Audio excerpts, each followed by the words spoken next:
powered by Reviting, streaming from the Reviting Digital Studio. It's the David Daily.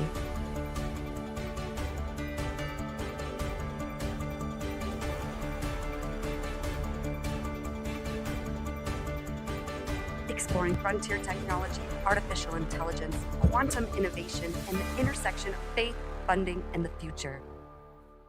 Here's your host, David Goki.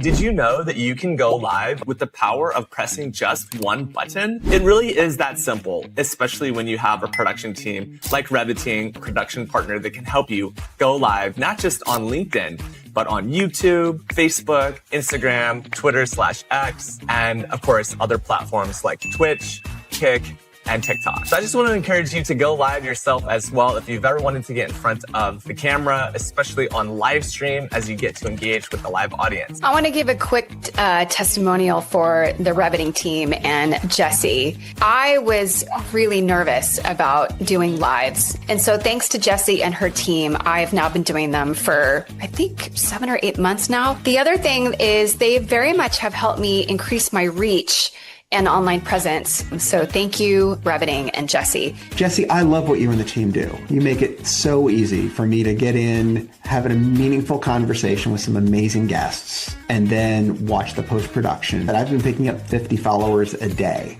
just because that content is resonating so well. And I've had a number of people reach out to me who want to be guests on the show. So it's working across a lot of different channels for me. And I can't thank you enough. I'm Sarah Hanks. I'm with the Northwest Industrial Resource Center. I'm the president and CEO. One of the problems that we struggle with is getting our brand out there. The work that we provide are small and mid-sized manufacturing companies. However, the number of manufacturers that know who we are is very small. What Jessie and her team have been able to do for us is to take advantage of LinkedIn and the idea of going live on LinkedIn and using that platform to its fullest extent through the way they're able to take the live event and break it down into bite-sized posts, which that can then be used to further take advantage of the platform and its capabilities. Your team shows up very organized. They're holding us accountable to the tasks that we need to complete so that they can do their work in a timely fashion. The content that's being created is very professional. They were able to take what was limited in terms of how our brand shows up, but actually turn that into visualizations for the different shows, the video clips that are being taken, as well as the content within the posts themselves. Perfect. Welcome to the live show today, folks. I'm so grateful that we get to showcase some of the results from our customers. And if this is your first time tuning in, we've got a special guest today, Mr. Scott Chou. If you're tuning in for the first time, I'm trying a headset advisor, which is a brand, a sponsorship. If you want to go live, you can go live as easy as 1, 2, 3 with a headset like this. So this segment of the show is called Funding, Faith, and Future. And today I'm going to bring Scott Chou to the stage. Scott, it's good to have you here. Hey, David. Good morning. Thanks for having me. What a pleasure to have you on the show. You started your own fund. You're there in Los Altos, California today. What's the weather like, actually? It's perfect today. Actually, I'm looking out the window. It's blue skies. It's San Francisco Bay Area weather. So I hope it's nice over where you are. Yeah, it's not too bad. I have a grandmother in Indianapolis, and she's been going through a health transition, as grandmothers typically do. So I get some quality time with her this week, and I'm really excited about that. Well, we're going to jump into our first segment called Funding. All right. What would you like to talk? Time to talk about funding.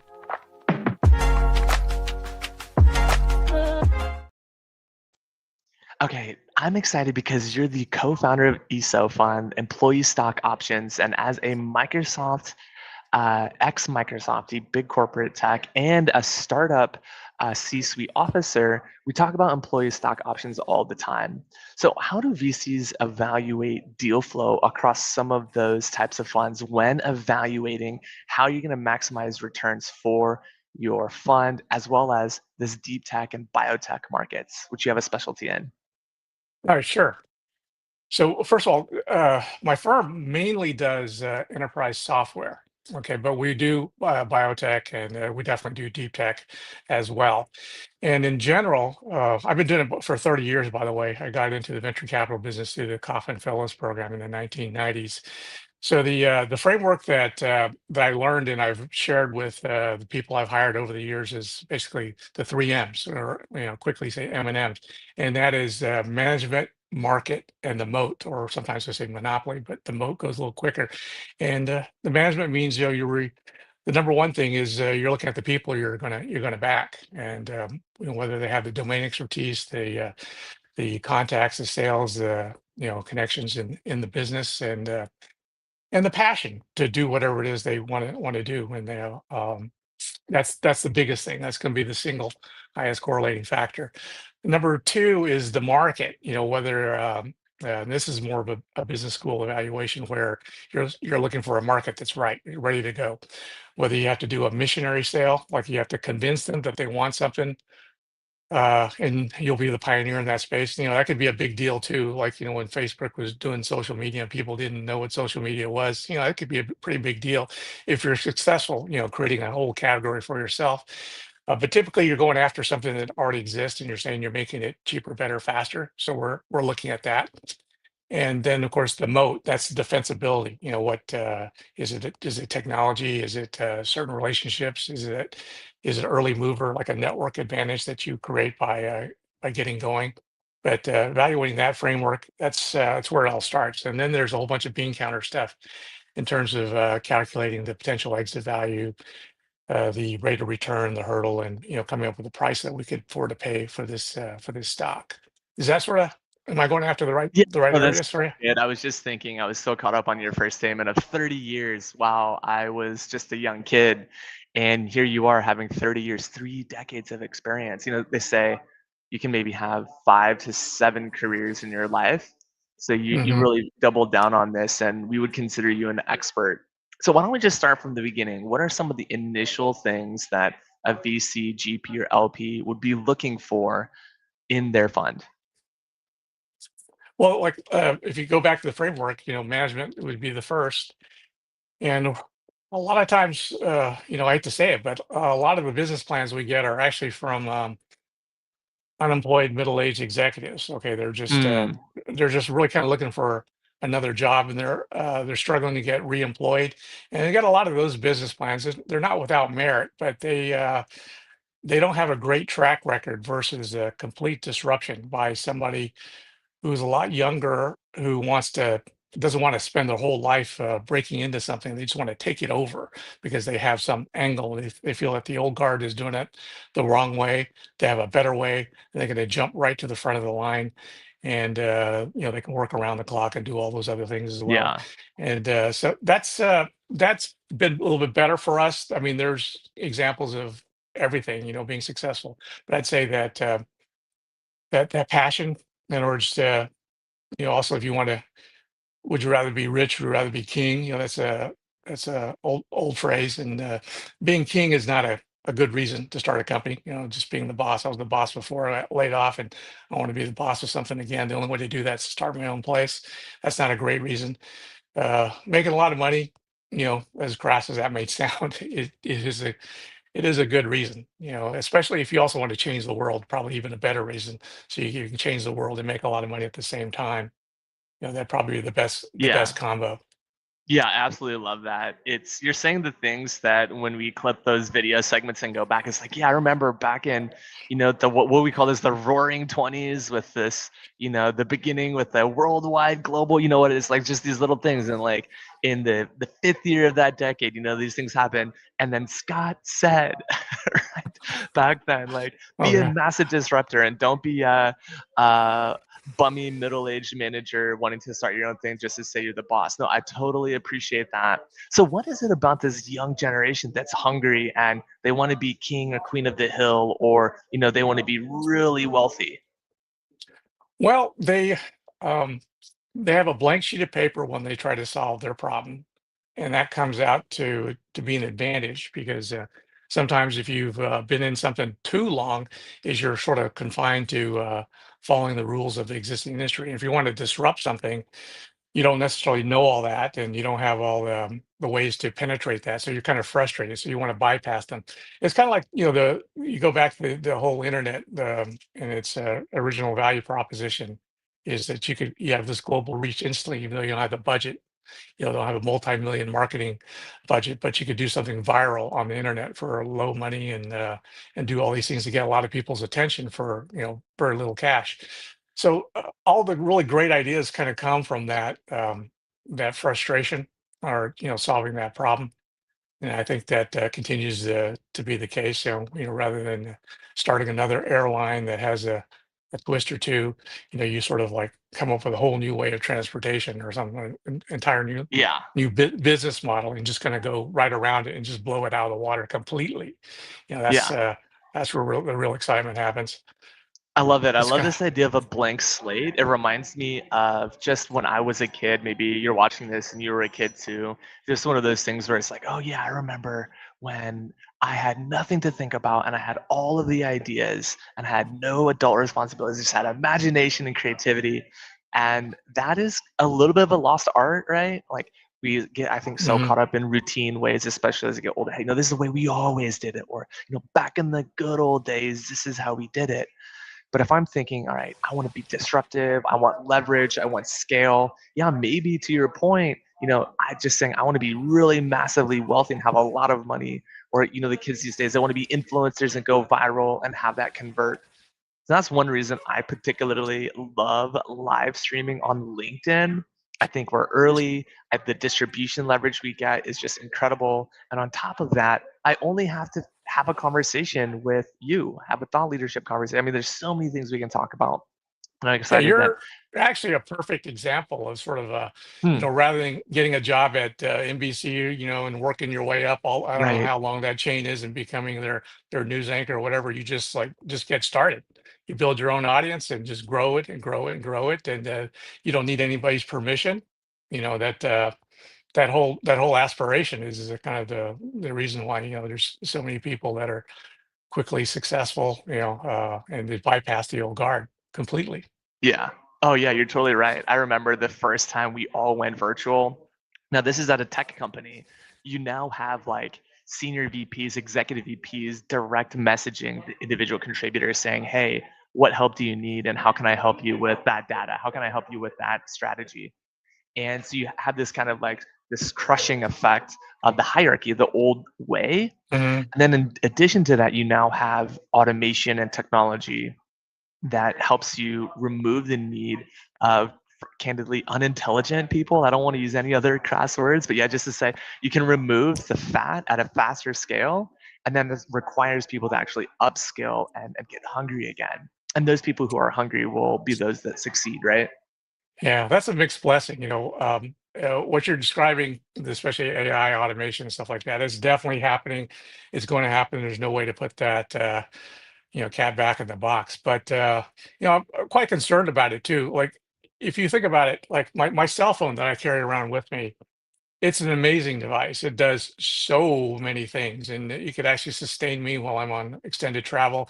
And if I had that like way back in the 1980s when I was starting my first job out of college and stuff like that, I would have been a superstar. I mean, the whole internet at my fingertips, and email and phone and entertainment and all that stuff, and the whole suite of software, it would have been amazing. But today I have it, and I'm not a superstar, not at least not because of that, because everyone's got that too. It's simply table stakes just to play. So right now, AI is amazing as people discover it, a person at a time. They have this, aha moment in how they could supercharge their skill set, and I'm doing that right now. I started vibe coding, last year. Although I was very skeptical in the beginning that anything, especially Claude or something like that, could possibly write software that was usable, much less debug it. But now I'm totally sold, and I've redone my whole way of thinking. But so in this transition period, I'll have an advantage over the people who aren't doing it. But looking fast forward down the road a few years, I think it's going to be table stakes, and everyone's going to be doing it. There's no advantage. You have to do all this stuff just to stay afloat, which is not a Right. great end Right. game. Right. It's kind of like compounding magic, right? So it's like, all right, Mhm. we all understand compounding. but compounding really takes effect when you started yesterday. But if you couldn't start yesterday, then do it today, right? And personal brand is a personal example and great example of that, right? The more you lean into who you are today, the more you can look back and say, oh yeah, look at how much I've learned over time. Similarly, with technology, just learning the basics of laptop, keyboard typing skills, phone utilization, and expertise on the latest technology, the combination of those, and now even as we look to smart television and tablets, taking up actually more of a market share because what your family may have 5 tablets for all the family members, maybe a couple phones, and maybe just 1 or 2 laptops. So yeah, it's very interesting to see how technology is moving forward. But to get us back on topic, I want to really dive into your experience as a deal fund manager and evaluator. So you're looking at deals coming across your desk, you're evaluating, like, is this an AI technology that we're going to get into? I heard you say Yeah. management and team. I also would like to hear a little bit more about the 3 M's that you wrote about in your book, the first one being Maxims. What are the Maxims you Okay. want to consider in deal flow across AI? Okay. I think, like an AI specifically, when you start to look at the product, which I think is where a lot of people tend to look at it first because they don't even know who the management are, who they are. So we look at the ROI value proposition when you try to sell a product. So at a minimum, you're typically saving money by reducing labor needs. You're doing something faster, but we're also looking for something extra. In other words, because regular enterprise software also makes you faster and it could reduce costs and stuff like that. But AI gives you the ability to displace human judgment. So if there's an opportunity there to create a really high value activity, that's an extra boost to your value proposition. And that also increases your switching costs. So for example, like if you use AI to displace a whole bunch of your customer service costs, by taking away a whole bunch of people who are online, answering the phone or doing chatbots, and use AI to do that, that's great. So you save a bunch of labor, but it's uh, it's easy to replace by other people doing it or other things that are similar.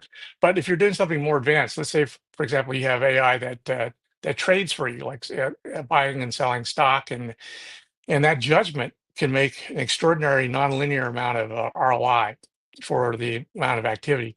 That's something truly special. Now you make a lot more, and plus it makes your product a lot stickier because when you throw in judgment, it's harder to compare one product to another. So you won't get displaced overnight simply because something else works and it's cheaper because it takes a certain amount of time for you to get comfortable with the judgment of an alternative product and to assess over the long term whether it truly is smarter. And yeah, that's basically it. And the other elements for AI evaluation is we're looking for proprietary databases for data for training. In other words, are you just a thin wrapper on an existing public model, and you just all you know is whatever Claude knows or ChatGPT knows. But if you can feed your own proprietary data into a model so that you could be established vertical domain expertise, especially if it's a domain that's constantly changing, constantly evolving, where people recognize that and they need you to stay on top of it.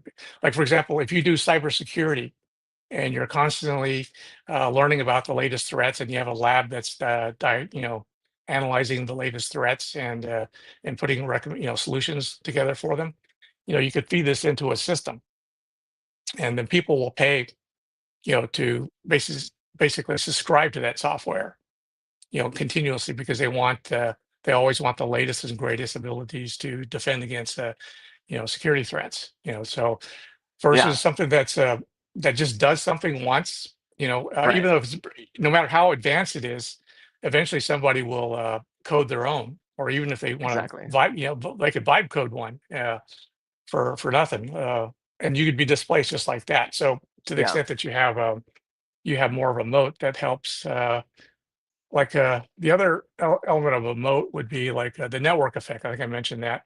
So that's a big deal. That's a very powerful moat because, like, for example, eBay. you know, it's not so much that software. I think anybody can probably vibe code equivalent of a web-based marketplace to buy and sell stuff. But eBay has all of those customers going there, and they have all those vendors, all tied into it. So it's got critical mass. So if you want to sell something, going to eBay is usually more effective than some other random site that has no traffic. So that network effect is pretty valuable. From AI, like one of our favorite companies, it's not really an AI company, but they spin AI pretty heavily. That's called Flock Safety, and they use AI to monitor license. They have license plate readers all over the country. Every time a car passes one, it gets logged. The make, model of the car, the direction it's going, the GPS location, and that allows law enforcement to basically go to Flock Safety, almost like it was Google, and to say something like, "Who did this?" Okay, and it will quickly calculate all the vehicles that were in position to go to those places. So, like, if you have two crimes that committed within an hour of each other, and they're here and here, you type it in, it'll instantly give you the list of cars that were actually in both of those places who had opportunity to do that. So it's a pretty big deal. It's been in the news lately Wow. for negative things. Like, they over the Super Bowl, they had this thing where they were going to team together with the Hmm. ring cameras, the neighborhood cameras, and Mm, that resulted in a huge backlash. They had to back out of that. right. That would have really upped their game in terms of visibility, their ability Right. to detect crimes. But I understand the consumers just didn't want that Big Brother effect to Yeah. that degree. So, but anyway, Of the course. point is, Flock Safety has a network effect. Other people could do Right. license plate readers, and Right. other people have, but Flock Safety has so many cameras out there. So if you're like a police department at a city that doesn't have it, and you're thinking about wiring up, you most likely will choose Flock Safety, because when you install it, you also participate in the wider network. In other words, when you're looking for the bad guy, they aren't necessarily inside your city right at this moment. They could be in somebody else's city. But the point is, when you do a search, it figures it out based on the patterns. The bigger the reach, Yeah, I love the that. more And that's a likely perfect example of proprietary data that you were talking about, especially when you're bringing your own version of that. I really also like what you mentioned earlier, which was really a special quote. I actually wrote it down. It said, the nonlinear relationship with ROI is truly special. And you said it in such a way that we're gonna have to go back and clip that, because as a data scientist, it's like, oh yeah, when you can see that linear projection and you just really see it taking off, it's like, oh wow, this is so cool. In addition to that, on the data side, so you're talking a little bit about deep tech, right? So when you're evaluating a deep tech idea, often we ask questions about, is this actually a data solution that will violate any privacy or violate any security concerns? As you're thinking about that in funding, how do you bring that cybersecurity aspect to the table, which is now table stakes, especially with quantum, right behind or right around the corner, I would say. So how do you evaluate the security and cybersecurity infrastructure for a deal that's particularly an AI, has these network effects, a lot of people using it, and you're creating proprietary data that is really highly valuable, maybe not even widely accessible yet because of its nature of proprietary. Okay, so you bring up a good question. So, and I admit that when we assess whether to invest or not, something like that would be like a second order operational thing. In other words, when we go to board meetings, we'll be pressing the management team to get on top of it, but that won't be the main reason why we get into a deal. Is in other words, their lack of preparedness for quantum threats. So the basic story there, as I understand it, is that copies of your data, even though encrypted, might already be floating around there, on old hard drives or whatever. And even though they're highly encrypted and no one can break into it now, they might break into it later when they have a quantum computer that actually works. Okay, so Right. rather than Yeah. letting that happen, going and upping your security scheme right now Right. to deal with that. And I don't think there's a Well, lot of harvest people. now, decrypt later, right? Uh, yeah, right. I'd say most companies are probably not prepared for that. It's hard enough just to Right. stay on top of. I'd say most of the activity in security right now is simply interpreting all the alarms. Like, if you were Right. managing a network, you have all these little dings like, this hard drive is going low, this computer is running hot, this CPU has more activity than it does on average. But Right. how do you interpret that? You got millions of these Right. alarms. So those are a perfect machine learning problem, and that's sort of like Exactly. applying the AI. In other words, based on prior threats, after they happen, you Right. mark it. Okay, that was a threat. Okay, that That becomes was an training anomaly data. detection. You label that anomaly as being a real threat, like a true positive. It wasn't, a false positive, for example. That's Not right. to get too data sciencey, but saying, yeah, this threat that we saw was a spike, and our deep tech AI model can actually evaluate that. Now, when you talk about cybersecurity and quantum, it's this idea that two-factor authentication with your 6-digit code or your authenticator app gets cracked with a supercomputer. So if you say readiness for AI and readiness for quantum, post-quantum cyber security or cryptography, right? PQC. How do you evaluate the PQC for a VC sponsored deal that you can really go back to your investors, your shareholders, and your partners and say, look, we have a really solid business here, and we feel like this is going to be, part of the future that's going to hit that scaled network effect.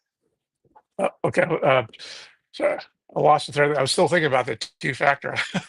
the Yeah. I think the quantum is probably not a threat to the login entry because it is two-factor, and they don't, even though they could replicate RSA, they don't know the seed. But I guess if they had the seed, they could anticipate what RSA code you might be being sent on your cell phone. Decrypting the password, I get that. So in other words, grab a files and some break in, and they could decrypt your password later. And then of course the other piece of it would be figuring out the two-factor. So anyway, I was all hung up on that, whether that would actually work or No, not. that's And good. No, I love it. I like that but perspective to so be thinking about the so I tech. We lost. can be talking about the whole day. But so anyway, then you asked a real question, so I lost Yeah. that. You mind repeating that? Yeah, the question was more so like, okay, so the purpose of this show, right, is primarily helping angel investors who've already invested 500K of their personal money, or a VC firm who's scaling to millions and billions and, eventually trillions, right? So putting that hat on, how do you evaluate the post-quantum cryptography readiness, or the PQC readiness of a potential AI deal? Oh, okay. All right. I don't have that framework to be quite Okay, honest. And like I said, let's build that. That's that's going to a be a great company. framework that we'll need, right? That's a We could put that in the checklist for like a company readiness. Like a board could press Right. the management team to do stuff like that when there's a bona fide threat there. Like if a Right. quantum penetration will sink your business just like that, you know, that's a huge problem. So Yeah. the mitigation could be multifold. They could be in terms of everything from simply having backups to Right. to obfuscating the data further. Depending on what the damage is once somebody knows something, Right. or to make it just ridiculously difficult. Equivalent of a three-factor situation or something. Um, Right. Yeah, yeah. you Anyway, must like drop a blood sample that's in here, or take a swab of your inside cheek and get some DNA, or something that's yeah. more secure. But yeah, in terms of the checklist, I would just caution folks who are listening that I'm not certainly not a post-quantum cryptography expert, but acts of gods do happen, or acts of God do happen, and you want to be ready for that. I don't know if there's Right. post-quantum cryptography insurance Well, today, but that would be an most of interesting the market. most of the break-ins are happening all the time right now in Oh terms of yeah, what. absolutely. Yeah, my primary concern would not be quantum. First of all, I don't think there's one that's got enough qubits to actually do a good job yet. Right. And even the qubits they have, the more they have, the probability that one's flaking out at any given time is higher. The longer, and they Yeah. need thousands of these, working perfectly in order to Right. solve the problem. So day to Right. day, day, it's simply the employees. The employees are the weak link. I Right. mean, for phishing attacks and Hmm. carelessness. So passwords are being lost all the time, and people are Yeah. being fooled into doing that. So that's priority number one, is just getting on Right. top of that. The quantum thing, uh, I'm concerned about it, but it hasn't made the big list yet for me yet. Maybe it should, but it hasn't.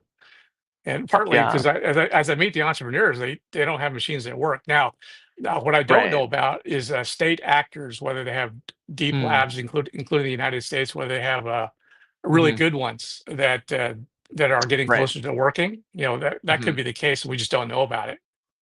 Yeah, especially when if you were to say all of the data in the world today is a set number, in 5 years from now, 10 years from now, that's going to be literally pebbles on the seashore, right? So let's get Right. into biotech markets. You mentioned biotech markets. Tell us how you evaluate biotech as a market. Okay.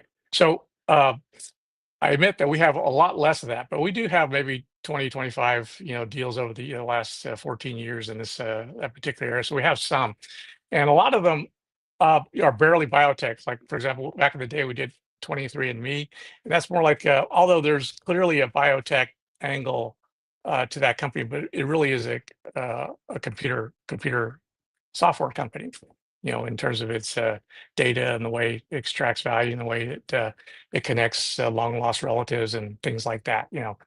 So, but there are pure plays as well. So it boils down to efficacy, all right? And since my team is, in terms of educational background, and myself, computer science degrees, we're biased to software. We're less able to evaluate. So we depend on the market making a clear indication that it kind of works. Okay, it doesn't not necessarily all the way through FDA, but there's usually some evidence that things are on the right track. Now, if they are on the right track, then we're looking for business model things like ways to properly monetize. Is it going to be, delivered as a pill? Is it treatment? Is there a code, or is this a medical device? So you can pass, the 510K. All those issues, kind of a checklist of things. It's not nearly sophisticated as I'd say a pure biotech fund that only does this day and night. They do 30, 40 deals per fund, one fund after another, and they may have a more visionary approach in terms of a problem that is emerging that's going to that's that's going to happen. We're right now we still think that there's a lot of plays left in terms of all these orphan drugs that can be solved one at a time. Basically, ever since they mapped the genome, decades ago, that that targeted, pharmaceuticals are continue to be a great opportunity, especially orphan drug. You don't necessarily have all these competitors, and you can get FDA approval with a very limited trial of 50 to 100 patients, and you can get right through and be acquired, on pretty capital efficient, ideas, as well as the platforms to do that. I think right now that's the most popular thing is using machine learning techniques to search out candidates, pharma candidates, and then developing them, letting the big boys take over once they get them to a certain stage. Am I going down the right path on that? Focusing on faith for a moment.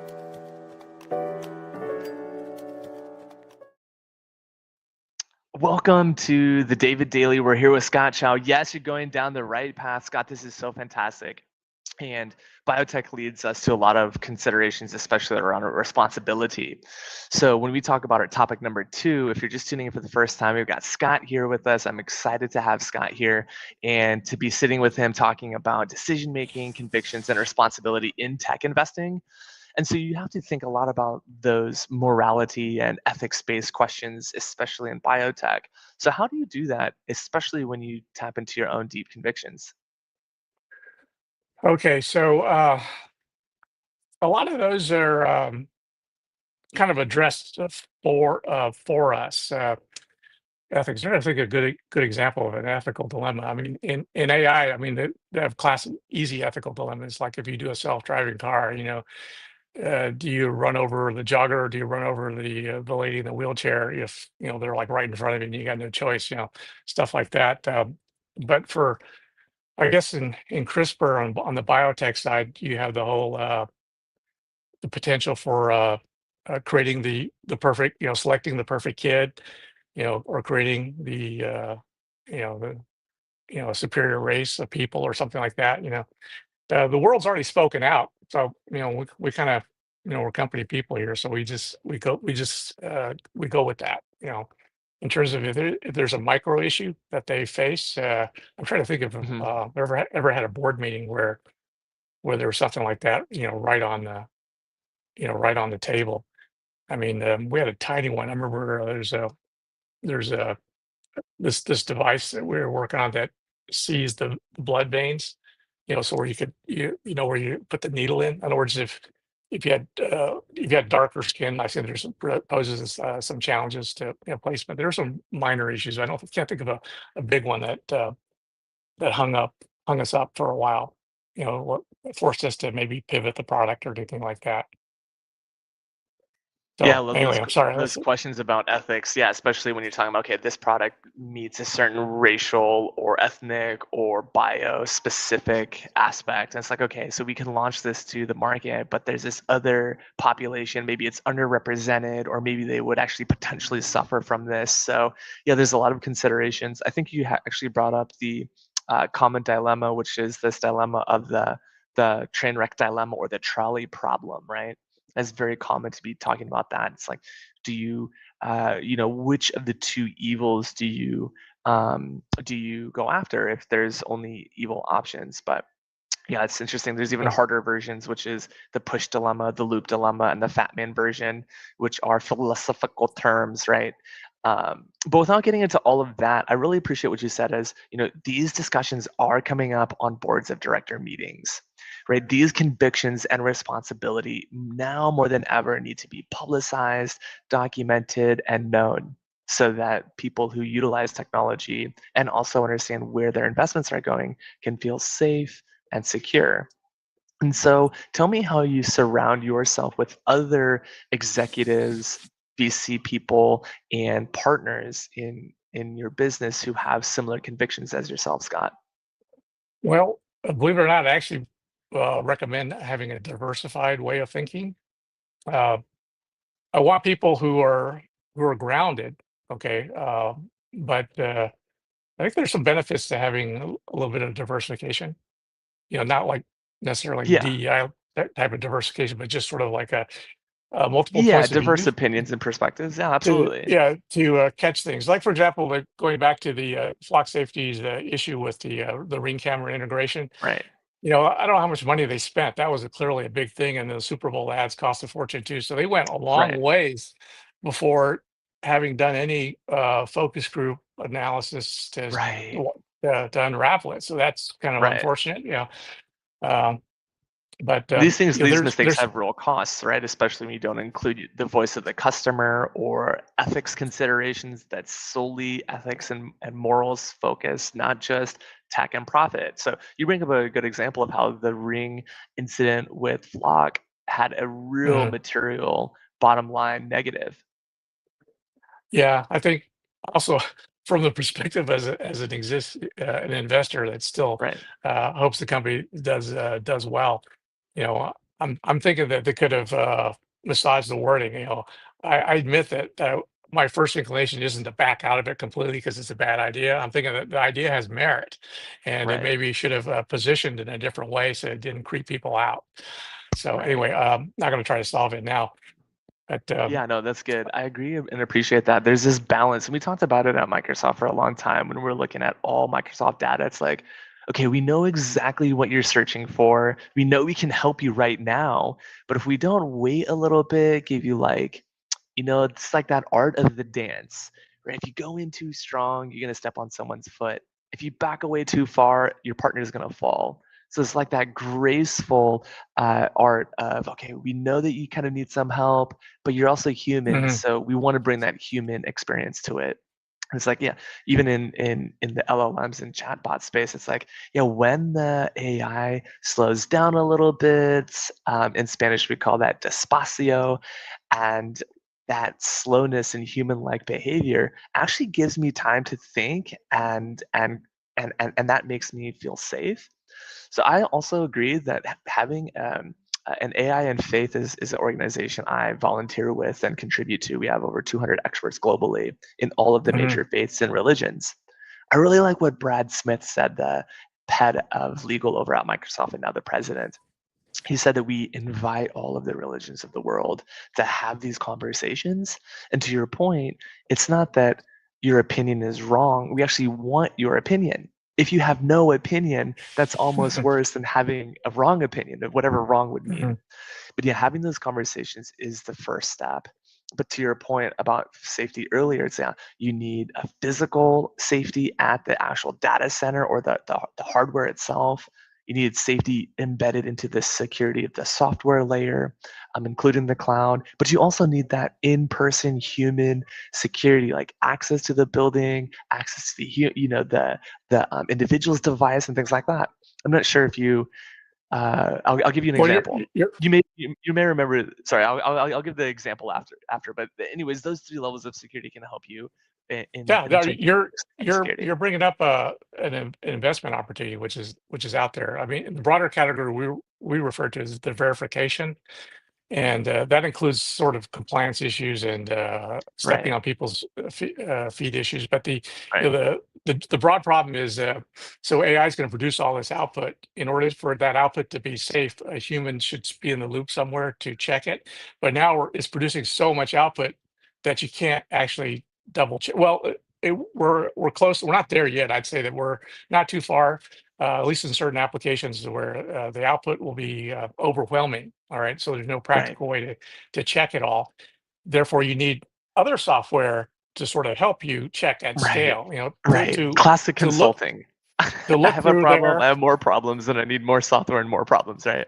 Yeah, especially like hallucinations. You know, that's a Right. problem right now, and that's a really subtle Absolutely. thing because the machine doesn't necessarily know that it's hallucinating, but there are Right. tricks for the people who built these models to look for the signs that a hallucination potentially happened. All right, Right. and you could check that at scale. And your issue about Right. the faith, I mean, AI does give us the ability to tailor experiences, Hmm. on the fly there, so that Right. having another thing, so that even though two people talking to ChatGPT asking the exact same question, could Right. get two different responses based on where they live in the world and what faith they Right. have, and it could be nudged a little bit in one direction or another. Right. So all those type of things are investment opportunities, for problems that will arise as a result of all this Yeah, innovation. I love that. I love that mindset you have about investment opportunities, especially around responsibility in tech. So we could talk about this for a long time, Scott. I'm having personally a lot of fun with these conversations. We have a third Sure. category and topic that we want to talk about, which is future tech. I'm going to play that video now. Let's talk about quantum and the future of technology. All right, AI and quantum. What does that mean to you? Let's start there. Well, the quantum piece, uh, it's still solving those really big problems using that whole technique. The one thing that bugs me is like media people sometimes have unrealistic expectations of what quantum. They think that quantum just means like really fast or really capable, but it's not really. It's limited to a scope of problems. Like for example, like if you're solving Sudoku problems, okay, a classic computer just loops through the possibilities Right. and it solves the Sudoku puzzle, whereas the quantum computer says, "I know what a correct answer looks like." In other words, there's nines and all these rows and columns and boxes, and that's the correct answer. So therefore, if it starts here, you just kind of bleep, and all those, the numbers that fit all those, the conditions. So it sets up the conditions for the right answer so that nothing but the right answer could pop into it. And that's great because you skip all that looping that a traditional classic computer would do. But you have to remap a lot of problems. So it's not like you could take a whole bunch of Right. software that I have now and suddenly put it into a quantum computer and it'll just run a zillion times faster. It's not like that. It's Right. really to do something really specific. And the most feared thing is cracking the RSA security. Right. Even it's a lot of bits, so what the right answer Yeah. looks like. What a factor prime looks like, and you can set up those conditions. Hmm. But if you look at that, I can't remember the name of that scientist that came up with the algorithm. So the algorithm for cracking RSA is well published. Yeah, it's It's done. just that you just don't have a computer enough It's going qubits to take to like 10 million to years. actually to actually do it. Okay, Right. that's one of the reasons why that's definitely not on my short list of things to worry about. But Yeah. it's kind of out there. So that's my take on quantum is that Yeah. I'm not investing a lot there, although we have a little bit of money placed in it. Is because The business problems are not are kind of few. I mean, cracking RSA is not really a business problem. That's a value proposition Right. for security Right. agencies and stuff like that. Right. Limited scope, and then even if you crack it and it becomes known that you crack it, they will come up with some other dynamic, Right. moving target encryption that uh, the basic, basically it's cat and mouse, Yeah. and then you have to solve that all over again. So I don't Right. like that. But so in terms of solving sustainable problems, I uh, haven't really heard of a good repeatable problem. A lot of them are Right. addressable, like for some airline reservation optimization things. They're a lot addressable by just normal classic techniques. So Right. the it's not worth going through that much trouble. All right. Right. Um, and then you throw AI into it. So but that still kind of tells me that on the bad guy side, in other words, if you have an agent armed with a quantum computer at its disposal, you could work on passwords like one at a time, Hmm. following some Right. algorithm for you know uh, and then break something open, then check it out. You could do this at scale. You could have a lot of agents. Right. And that wouldn't be great. So I'm getting into that myself. I'm Okay. not. We just installed OpenClaw, in the recent Nice. weeks, and we're getting used to it. And I can see a lot of things we're going to do with it, mostly Yeah. financial trading, automated financial trading. Yeah. But we're kind of teaching it right now to get it going, and Yeah. we've got it sandboxed, or there are other use cases that we're not using it for because we have Microsoft Copilot. It's already sort of embedded into our data, Yeah. and presumably it's trustworthy because it's a Right. Microsoft product, because of all that, you know, corporate and along discipline, all those things that you mentioned earlier. Yeah. So Yeah. we allow Copilot to help us prioritize emails, even delete emails, and this and that, because there's and access all of our files, our OneDrive files and SharePoint Yeah. files, and then answer questions for us. Okay, Right. but the OpenClaw stuff, we're not there yet. So they're on Yeah. sequestered computers, Right. uh, not on our well, they are on our same physical network, but they're not on the Office 365 Enterprise. They're not Right. authenticated machines in that regard. They're ring fence. There was a question that came up earlier. How do you ring Yeah. fence, right? And create separation there, boundaries essentially, and just Mhm. like guidelines, right? Like you would with the child, right? You want this, you want to raise your little open claw bot, lobster, whatever you want to call it. You want to have your little claw bots all behaving inside the rule Uh-huh. sets that you've Yeah. created for it. And if you just give it Exactly. open access, it's just going to be like a kid. It's going to go click on every little file, look at every little thing, like start to go run your credit card on random training so it can learn too. I mean, it's just very interesting what some of these Claude bots have done. I'm on all those threads, and just, yeah, that's the future of Uh-huh. technology. Is instead of needing a team of 20,000 people, I need a team of like 200, and I'm actually faster and more efficient with just one human. So I think what happens then is now every human now gets access to that level of efficiency at scale, right? And it becomes very easy, and we start to focus on a much larger human problems, such as, how do we get every single person in the world to have clean water, or we start to think on larger problems. Now, when it comes to quantum, though, just to bring us back to our topic today, as we come kind of to a conclusion of this show here shortly, in 10 years from now, what does quantum experience look like? Either you could go the state defense R&D route, which 20 years out will maybe be halfway there. You could go the maybe commercial application route, or maybe even consumer readiness to adopt, micro instances of quantum efficiency. And people are talking about like modular nuclear as well. Will we be there in 10 years? I don't know, but you definitely need lots of energy for quantum.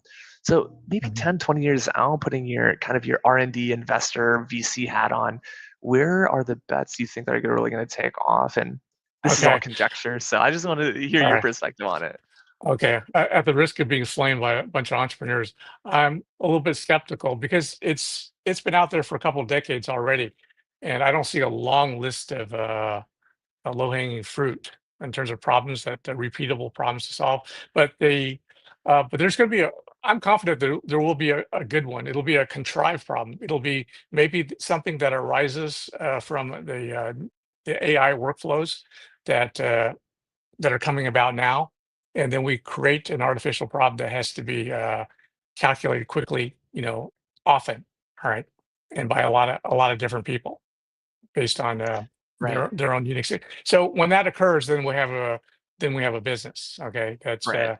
right now. I'm thinking a lot of the optimization problems that I need to solve, that most companies need to solve, or actually aren't that big. My own firm, we're doing calculations all the time, but we're talking about portfolios of thousands of companies and tens of thousands of clients and hundreds of thousands of targets. Those are not big data problems. They seem like decent sized numbers, but they're really small. Regular computers doing things the regular way are quite capable of staying on top of them. So we don't need anything quantum yet. But there are bigger companies with bigger problems and stuff like that. So, out there somewhere, I'm sure there's some good ones, that they Yeah. could just slay over and over again. It's got to be also Yeah. repeatable, as opposed to Right. a crack once situation. It's something Right. that comes up every single day. You got to crack it again Right. and again and again. Yeah. It could be something like, for example, if we just took the topics you talked about today, bringing this all together, your orphan drug, pharmaceuticals, and biotech somehow align with CRISPR, and now you have a biotech problem that is unique and individual for each human genome and individual human, which could be deployed very quickly through some quantum technology that would save human lives at scale. That seems kind of interesting, maybe 20, 30 years out. If you had some rogue agents that were, giving everyone pancreatitis or something silly and just dumb like that. But yeah, it's really interesting. Like, we're gonna switch to our rapid fire portion of the show. So real quick, rapid fire set of questions, just kind of first thing that comes to your mind. If Okay. you're ready, All right. Go ahead. you ready? Okay, ready, Yeah. set. First job you ever had? First, what? First job. Oh, I was a car hop at Sonic Drive-In in high school. Nice. So, Venture capital or entrepreneurship? what I do venture capital, and but I always dream of being an entrepreneur. I mean, to this very day, I still think about ideas that I could run with if I had the bandwidth. The fact that these agents, Nice. that's my secret fantasy is I get one of these trained well enough Right. to go with it. And it was be Right. obviously they could do the engineering department, they could do the marketing department, and they could do Right. sales, and then we throw in accounting and legal and stuff like that. Basically, just a Nice. collection of bots, and I show up to the bank and deposit, withdraw the money. That's my Yeah. fantasy. Let's see if I Nice. can actually accomplish that.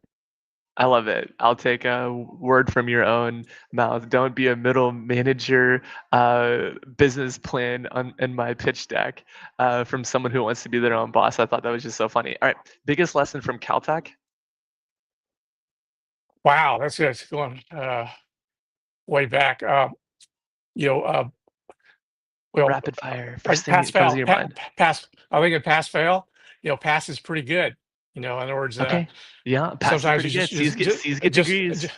just be in the game. Well, they actually Yep. when we got there, they actually graded pass fail, and I was very Right. thankful for that. It just kind So of favorite startup gets you warmed up. sector right now? Favorite startup sector? It's AI. It's AI. There's no doubt. Yeah. Yeah. Okay. And then most underrated founder trait? Uh, it's the underrated. I actually think I was about to come up with is just want to change the world thing, but it's not underrated. It's Right. actually re- respected. Mm, The I think the maybe the age I give credit for less age. I mean, the general thought is that wisdom is more valuable. The more experience, more wisdom you have, uh, the better. But right. I actually kind of after point, I hold it against you. I think it's sort of like you're Right. too ingrained. So I give credit for being younger. Nice. I So like maybe that. maybe, Most maybe youth is the most underrated founder trait. I like it. So if okay. kids watching this, get started sooner. Best book on venture capital? Mine. That's the I the love it. Maxims, morals, and metaphors. I It's a love quick it. read, and that Worst startup basically. advice Yeah. you'd ever heard? What's the worst advice you've ever heard as from a startup? Oh, I think that one I complain about often is that would I rather have an A management and a B technology, or a B Yeah, technology? right. Well, actually, that whoever said that, it just sounds clever, but it's not even. It's not I even want an true, A actually. product and an A team. Just why can't I have both? Yeah, that's the answer. Totally. You want them both, and if you can't have them both, you still might be better off with the A product. Because you could solve management issues and you could Right. adjust, but if you don't have the tech, you're really Right. stuck. Yeah, Right. It's like I yeah. want to have an A plus team building an A plus product that scales and has all these things. So, all right, All that right. was a great rapid fire segment. Love that. You answered very well. Okay, we are going to transition into our favorite segment, which is an anchor segment, Beyond the Bag. Play the intro. Beyond the bag, beyond the bag, beyond the bag. All right, nice. So Scott has prepared something that he cannot travel without. It's a total surprise to both of us watching and myself and everyone behind the stage. So what is in your bag? Scott, we're curious, what do you travel with? You can't leave the house without this Okay. item. I tr- Well, okay. So my favorite thing is actually the drone. I carry a small DJI drone, a 5 Pro, and that allows me to take photography from angles that are impossible to reach by phone. But in terms of the one but there's lots of situations where you can't take a drone at all. So this type of camera seems very obsolete, because people are now on their iPhones. But there's one thing that this does that the iPhone can't do, which is the massive zoom. Okay, this comes out, like 720 millimeters, which is the equivalent of a huge, a zoom lens. So you can take this into basketball arenas and football stadiums and basically, get the facial expression off players on the court or in the field. And you can't do that Nice. with the iPhone. So it's small. Nice. If they allow that I in the love it. clear plastic bags that go into stadiums. So this is my little Nice. thing. I still own these things. I I think love it. they're very useful. Yeah. Yeah, the OG Canon camera. Yeah, exactly. The comments are lighting up saying the OG camera came. All right. For me, it is this cool little mouse. It's a WeWoo mouse. I actually got this from a tech fair in Colombia, in Medellin, Colombia. And I've never seen a mouse like this. It lights up. It's really awesome. It has I can connect this to 3 machines simultaneously, one with a USB, and then 2 Bluetooth signals, one Bluetooth 1 and one Bluetooth 2. It's very lightweight and it looks pretty sweet. I don't travel without this. I can connect it to any computer, including gaming computers, because it does have a DP switch. But I really like Okay. yours. So unique. We have never seen that on the show. All right, as we come to a conclusion, Scott, what is the best way for people to reach out to you, and who specifically do you serve, and how do you help those people that you serve? Okay, so my business, the ESO fund, we have traditional venture capital, but the biggest amount of money in our management we have is called the Employee Stock Option Fund, and basically we help people who can't afford to exercise their stock options to rather than letting them expire worthless, we'll take the investment for them. That means we absorb all the risk, and they get unlimited upside without having to take on that financial burden. A lot of people don't understand that they got stock options when they started, and it's a great package. They thought in their head, maybe I could afford that at the time. If push comes to shove, I get laid off, I could write a check for 30,000. But what they don't realize, and this is what I recommend they do, is to study the tax implications. Because if you've been working there 5 or 6 years, the cost of exercising is not just the 30,000, but it's also the $400,000 of tax that come with an exercise just for doing it. And that catches people completely off guard. And that's pretty much the basis of my business. When that happens to you, you can come to me, and you can, if you can only afford to exercise 30,000, you just do 30,000, but I take care of the 400,000, at no financial risk to you. I love it. Scott, that is so unique. Thank you for joining us on the show today. We had so many good conversations. It was really wonderful. All right. It's my pleasure. All right. Thank you for having me.